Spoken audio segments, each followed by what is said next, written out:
Have you ever faced a situation when everything you believe in is being put to the ultimate test?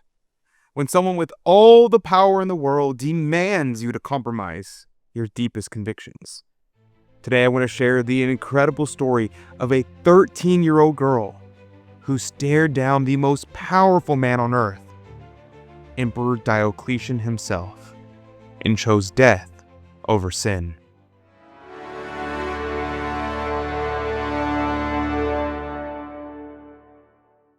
Welcome to America Needs Fatima. I'm Adrian Fonseca.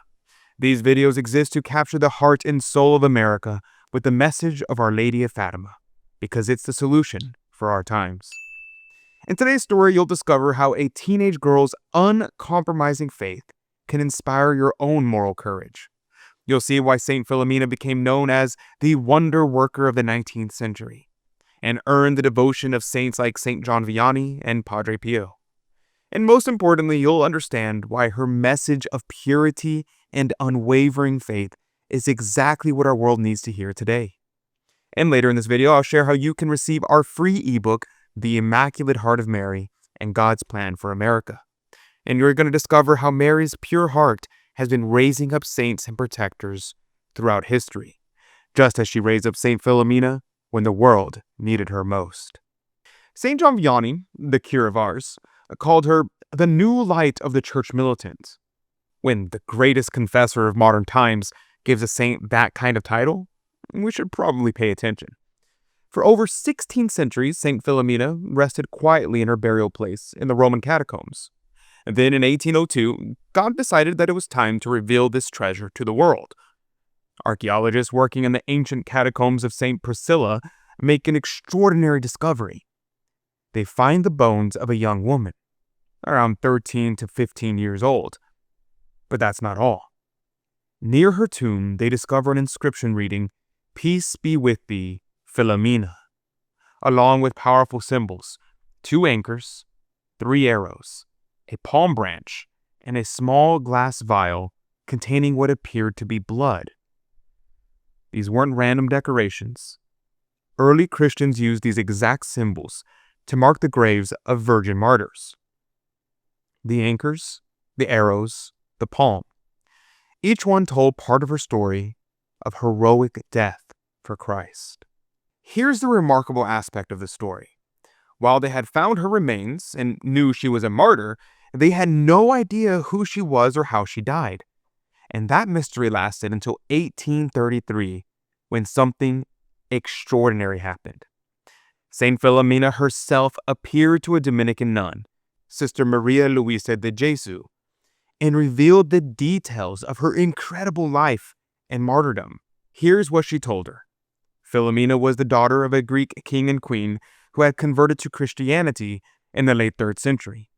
When she was 13 years old, she consecrated herself to God with a vow of perpetual virginity. She wanted to belong completely to Christ and to no earthly man. But then crisis struck their kingdom. The ruthless Emperor Diocletian, the same tyrant who lit Christians on fire for entertainment, threatened war against her father's realm.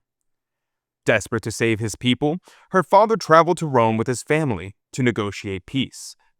The moment Diocletian laid eyes on young Philomena, everything changed. Here was this beautiful, innocent girl, and the emperor was consumed with lust for her. He offered her father a deal. "Give me your daughter's hand in marriage, and I'll grant you peace."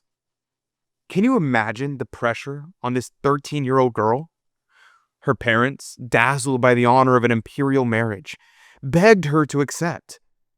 The peace of their entire kingdom hung in the balance.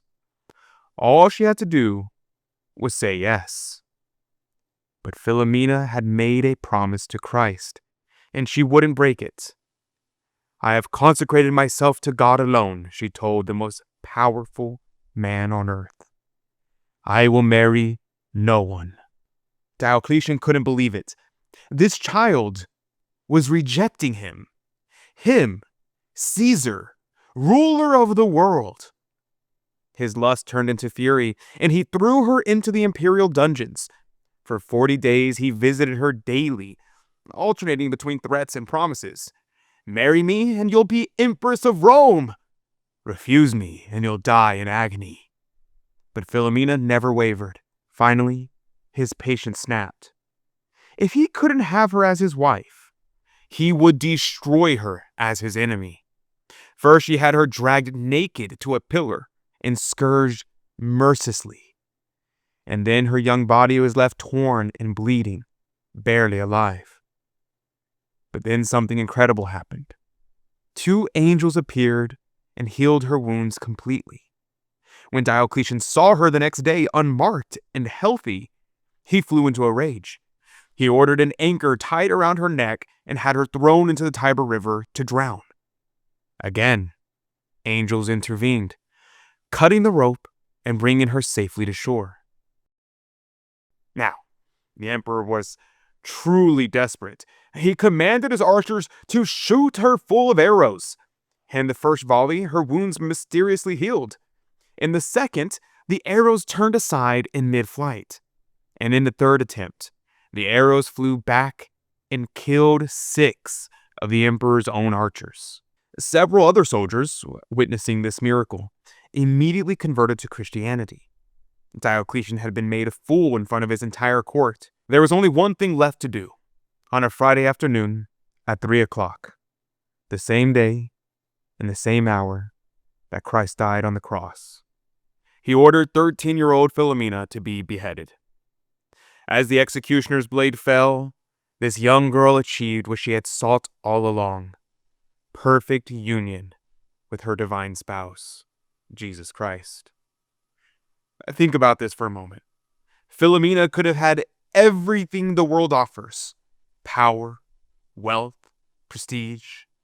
She could have been empress of the greatest empire in history. Instead, she chose fidelity to Christ, even unto death. Now, you might wonder why St. Philomena's story matters so much for us today. And the answer lies in understanding how God raises up the saints we need for every age. Just as St. Philomena appeared precisely when the 19th century needed an example of heroic purity, God continues to work through Mary's Immaculate Heart to raise up protectors and saints for our troubled times. That's why I want to invite you to become a child of Mary today. When you sign up using the link in the description box down below, you'll receive our free ebook, The Immaculate Heart of Mary and God's Plan for America. This powerful resource reveals how Our Lady has been preparing saints and defenders throughout history, just as she prepares St. Philomena to stand against the forces of evil in her own day. You'll also receive daily Mass said for your intentions, a subscription to Crusade magazine, and a beautiful metal lapel pin featuring the image of Our Lady of Fatima. This same Immaculate Heart that strengthened a 13-year-old girl to defy an emperor is calling you to heroic virtue in our times. Click the link in the description box down below to become a child of Mary today. Now let's return to St. John Vianney, who called her the new light of the Church Militant. The cure of Ars was first introduced to her when Venerable Paulina Jarcot, foundress of the Living Rosary, gave him a relic of the newly discovered St. Philomena. And the attachment was instantaneous. In fact, there isn't a biography of the cure of Ars that doesn't mention St. Philomena. In France, he became a tireless promoter of her devotion. With his characteristic humility, he attributed all the miraculous works that occurred in Ars to St. Philomena. But John Vianney wasn't the only one who recognized St. Philomena's greatness. In fact, she held a special place in the hearts of all devotees of Our Lady, having been named the patroness of several Marian groups. The Holy Rosary is a crucial part of the Fatima message, but so is purity. Our Lady told St. Jacinta that more souls go to hell because of sins of the flesh than for any other sin. Like Our Lady herself, Philomena took a vow of virginity at a young age. So deep was her devotion to God that she wanted to serve Him and Him alone. In this godless age, may all true children of Mary turn to their patroness, Saint Philomena. In our militant battle against the world, the flesh, and the devil, may her courage inspire us, her purity challenge us, and her intercession strengthen us in our daily fight to live as faithful Catholics in an unfaithful world. If St. Philomena's heroic stand for purity has inspired you, I encourage you to click the link on the screen right now to watch our Purity is the Answer playlist. You'll discover more powerful stories and practical wisdom to help you live with the same unwavering commitment to virtue that made this young saint a beacon of hope for our troubled times. Saint Philomena, Virgin and Martyr, pray for us. May God bless you and Mary Immaculate keep you under her mantle. God love you.